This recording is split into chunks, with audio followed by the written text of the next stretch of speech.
वारकऱ्यांना इथून पुढे प्लास्टिकची पन्नी अजिबात वापरू नये.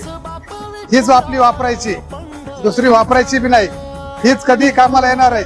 प्लास्टिकची आपल्यापासून धोकादायक आहे, किंवा आपण फेकून दिली ती एखाद्या जनावरांना खाल्ली, जनावर सुद्धा आजारी पडू शकते. म्हणून आपण हीच वापरायची.